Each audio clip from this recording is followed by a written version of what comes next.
افغانستان سے دہشت گردی، پاکستان کا سفارتی محاذ پر سخت ایکشن۔ کراچی میں رینجرز کیمپ حملہ، افغان نظم الامور کی وزارت خارجہ طلبی۔ دہشت گرد حملے پر شدید احتجاج ریکارڈ۔ ترجمان دفتر خارجہ کے مطابق پاکستان کے افغانستان میں سفیر عبید الرحمان نظامانی نے بھی افغان وزارت خارجہ تک سخت ڈیمانڈ پہنچایا۔ کراچی حملے میں افغان شہری ملوث سے حملہ آور ایک دہشت گرد کو زندہ گرفتار کیا گیا۔ یہ واقعہ ثابت کرتا ہے کہ افغان سرزمین پاکستان کے اندر دہشت گردانہ حملوں کے لیے استعمال کی جا رہی ہے۔ افغانستان میں دہشت گردوں کے لیے کڑا دن۔ سیکیورٹی فورسز کا پاک افغان سرحد پر گرینڈ آپریشن۔ پختیا، پختیکا اور کنڑ میں دہشت گردوں کے مراکز پر فضائی کارروائی، 25 دہشت گرد مارے گئے۔ سیکیورٹی ذرائع کے مطابق سٹرائکس میں فتنہ الخارج اور جماعت الاحرار کے دہشت گرد انجام کو پہنچے۔ دہشت گردوں کے مراکز اور بھاری اسلحہ و بارود کا ذخیرہ تباہ۔ آپریشن خیبر پختونخوا، بلوچستان اور کراچی رینجرز کیمپ پر حملوں کے جواب میں کیا گیا۔ سرحدی علاقوں میں ٹارگیٹڈ سٹرائکس بھی کی گئی۔ عزم استحکام کے تحت غیر ملکی فنڈنگ دہشت گردی کے خلاف فورسز کا بھرپور آپریشن۔ باجوڑ میں intelligence based ground operation. High value target commander Khan فروش عرف زابل ہلا۔ خان فروش کا تعلق بھارتی پراکسی جماعت الاحرار سے تھا۔ شدید فائرنگ کے تبادلے میں کمانڈر سمیت 4 دہشت گرد عبرت کا نشان بن گئے۔ سیکیورٹی ذرائع کے مطابق ملکی سلامتی اور شہریوں کے تحفظ پر کوئی سمجھوتہ نہیں کیا جائے گا۔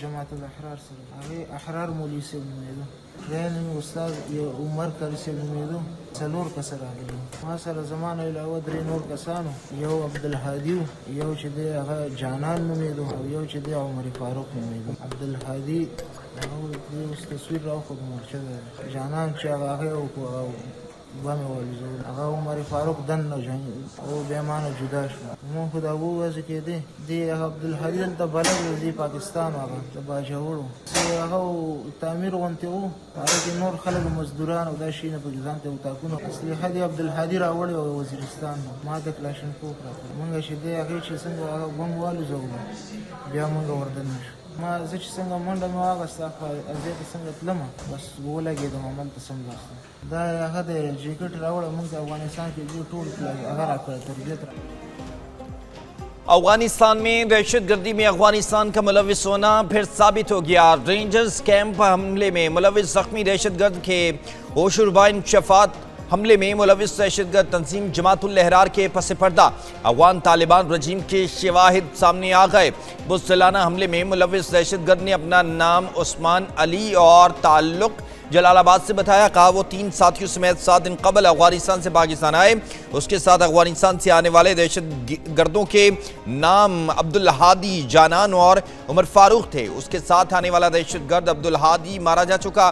دہشت گرد جانان نے رینجرز کیمپ پر بم پھینکا۔ ان کو باجوڑ کے رہائشی عبدالحادی کے پاس زیر تعمیر بلڈنگ میں رکھا گیا۔ حملے میں استعمال ہونے والا اسلحہ عبدالحادی وزیرستان سے لایا۔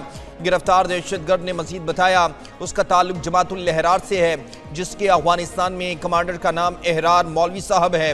ان سب کو افغانستان میں تربیت دی گئی، وہ خود کو جیکٹ بھی تیار کر لیتے ہیں۔ کھیت میں پانی آئے گا یا خشک سالی ہوگی، اس پہ قدرت کے علاوہ کسی اور کا بھی ہاتھ ہے۔ ایک نلکا ہے پانی کا جس پہ ہاتھ رکھا ہوا ہے ہمارے ہمسایہ ملک کے اس پرائم منسٹر نے، جو یہ کہتا ہے کہ میں ایک قطرہ پاکستان میں پانی نہیں بہنے دوں گا۔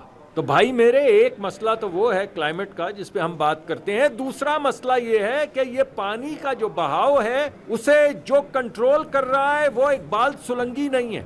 نہ اقبال سولنگی ووٹ کے ذریعے اس کو لا سکتا ہے، نہ اقبال سولنگی اس کو ووٹ کے ذریعے ہٹا سکتا ہے۔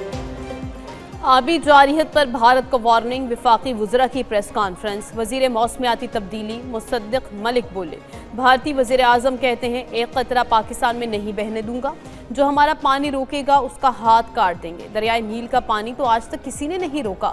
اگر دریائے نیل کا پانی بغیر معاہدے کے بہہ سکتا ہے تو یہاں بھی بہہ سکتا ہے۔ جس طرح اسرائیل معاہدوں کو نہیں مانتا، اس طرح بھارت بھی نہیں مانتا۔ کل کی کانفرنس میں انصاف پر بات کی جائے۔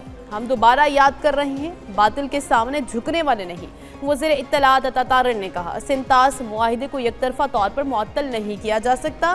سنتاس معاہدے پر پاکستان کا موقف دنیا نے تسلیم کیا۔ وزیر اعظم اور فیلڈ مارشل نے ہمیشہ کہا ہے کہ پانی ہماری بقا کا مسئلہ ہے۔ مودی پاکستان میں آبی دہشت گردی کرنا چاہتا ہے۔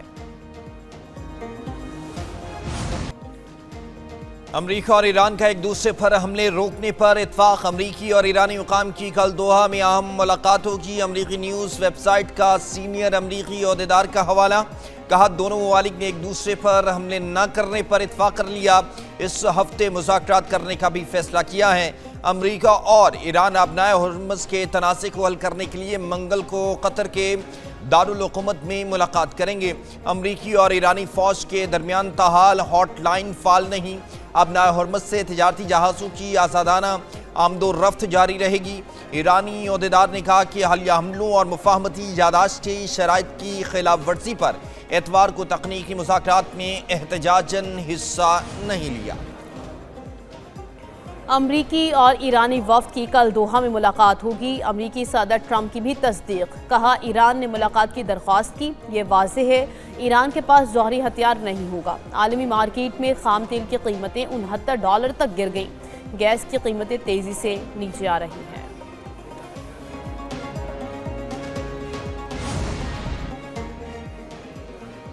ایران کو قطر میں مجمد $6 ارب واپس ملیں گے۔ ایرانی صدر مسعود پزشکیان پر امید کہتے ہیں ملک کے اندر اتحاد قائم رہنا ناگزیر ہے۔ بعض حلقے معاہدے کے عمل کو متاثر کرنے کی کوشش کر رہے ہیں۔ مذاکرات میں پیش رفت سے معاشی اور سماجی مسائل کو حل کرنے میں مدد مل سکتی ہے۔ بعض اندرونی اور بیرونی عناصر ایران کے اتحاد کو نقصان پہنچانے کی کوشش کر رہے ہیں۔ ایرانی صدر کی قم میں آیت اللہ ناصر مقارم شیرازی سے ملاقات۔ آیت اللہ مقارم شیرازی نے کہا کہ حالات سے نمٹنے میں حکومت نے بہترین کارکردگی دکھائی۔ ایرانی سپریم لیڈر کے مشیر علی اکبر ولایتی نے بحرین کو خبردار کر دیا، کہا اگر اشتعال انگیزی جاری رہی تو تہران زیادہ سخت رد عمل دینے پر مجبور ہوگا۔ بحرینی حکام اپنی حدود میں رہیں۔ بحرینی حکام ایسے اقدامات سے گریز کریں جو ان کے مستقبل کے لیے نقصان دہ ثابت ہوں۔ بحرین میں موجود امریکی بحری اڈے ایران کے خلاف کارروائیوں کے لیے استعمال ہوتے ہیں۔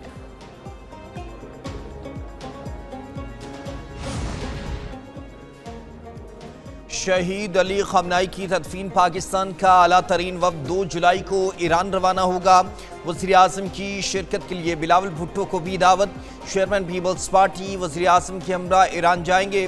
نائب وزیراعظم اسحاق ڈار، وفاقی وزیر اطلاعات عطاءاللہ تارڑ بھی ساتھ ہوں گے۔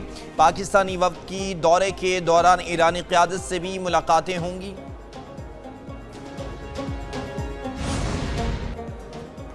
پنجاب میں نئے متنازع بل پر تحفظات۔ وزیر اعلیٰ مریم نواز نے بل کو روکنے کے احکامات جاری کر دیے۔ پنجاب کنٹرول آف ہیبیچول آفینڈرز بل کی متنازع شق پر غور کی ہدایت۔ وزیر اعلیٰ پنجاب کا فیصلہ اپوزیشن اور سوشل میڈیا پر شدید اعتراضات کے بعد سامنے آیا۔ بل واپس کمیٹی کو ارسال، مزید غور کیا جائے گا۔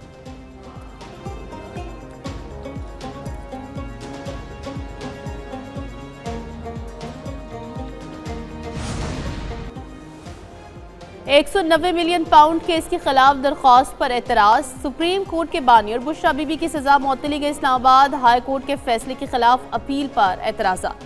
عدالت نے درخواستیں اعتراضات کے ساتھ واپس کر دی۔ لکھا قانون میں ترمیم کے بعد میں کیسز کی اپیل اور سزا معطلی کا معاملہ وفاقی آئینی عدالت سن سکتی ہے۔ سلمان صفدر، بیرسٹر گوہر اور سلمان اکرم راجہ سپریم کورٹ پہنچ کے موقف اپنایا۔ ہماری اپیل سپریم کورٹ سن سکتی ہے۔ رجسٹرار آفس کے اعتراضات کے خلاف چیمبر اپیل دائر کریں گے۔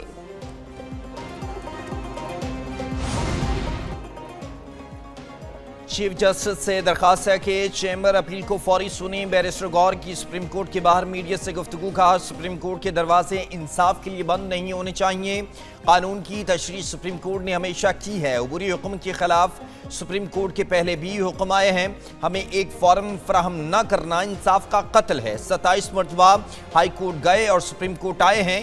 ہم اپنا ملک خراب کرنا نہیں چاہتے، آئین اور قانون کے مطابق انصاف چاہتے ہیں۔ سلمان اکرم راجہ نے کہا سپریم کورٹ نے اپنے وجود کو منوانا ہے، عدالتیں اپنے دائرہ اختیار کو ختم ہونے نہیں دیتی۔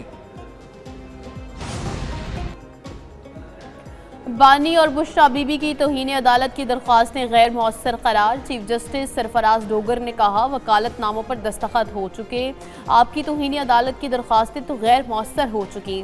سلمان صفدر نے کہا میرے ہائی کورٹ کے لیے وکالت نامے انہوں نے ابھی تک نہیں دیے، جیل حکام کو ہدایت کر دی، حکومت کے لیے ہائی کورٹ کے لیے بھی میرے وکالت نامے دے دیں، 75 دنوں بعد آپ کے آرڈر پر ملاقات کرائے گی۔ 15 جون کو توہین عدالت کی درخواست دائر کی، 16 جون کو جیل حکام نے مجھے کہا صرف بانی کی حد تک وکالت نامے لے لیں، بشرا بیوی کی طرف سے نہیں۔ آج میرے پاس وکالت نامے نہیں تھے، بہن اور بیٹی کی طرف سے دائر درخواستوں میں پیش ہوا۔ بانی پی ٹی آئی اور بشرا بیوی کی قیدی تنہائی پر سوال، بیرسٹر سلمان صفدر نے کہا ان کے پاس ٹی وی نہیں ہے، اخبار نہیں مل رہی، قید تنہائی سخت ترین سزا ہے، میاں بیوی دونوں کے ساتھ غیر انسانی سلوک کیا جا رہا ہے۔ عدم حاضری پر سہیل آفریدی کے ناقابل ضمانت وارنٹ گرفتاری جاری کر دیے گئے۔ وزیر اعلیٰ کے پی کے خلاف ریاستی اداروں پر گمراہ کن الزامات اور ساکھ متاثر کرنے کا کیس، سینئر سول جج کی درج مقدمے پر سماعت ہوئی۔ عدالت کا سہیل آفریدی کو گرفتار کر کے پیش کرنے کا حکم۔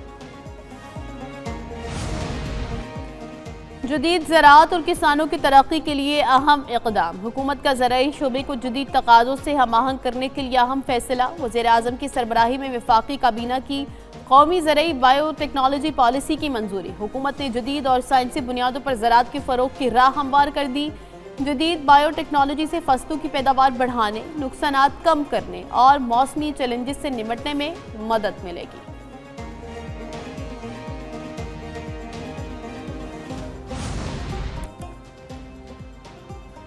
قرض لو اور معاف کراؤ، زرعی ترقیاتی بینک میں مالی بے ضابطگیوں کا انکشاف، 2020 سے 24 کے دوران 53 ارب روپے کے قرض سے معاف کیے گئے۔ زرعی ترقیاتی بینک کی آڈر رپورٹ سامنے آ گئی، 5 سال میں نان پرفارمنگ قرضے 26 ارب 98 کروڑ سے تجاوز کر گئے، 8 ارب 38 کروڑ روپے کے 25,623 کیسز میں ریکوری صفر رہی۔ معاف شدہ اور نان پرفارمنگ قرضوں کی شرح 44% کی خطرناک حد عبور کر گئی، 5 سال میں 363 ارب 86 کروڑ کے قرض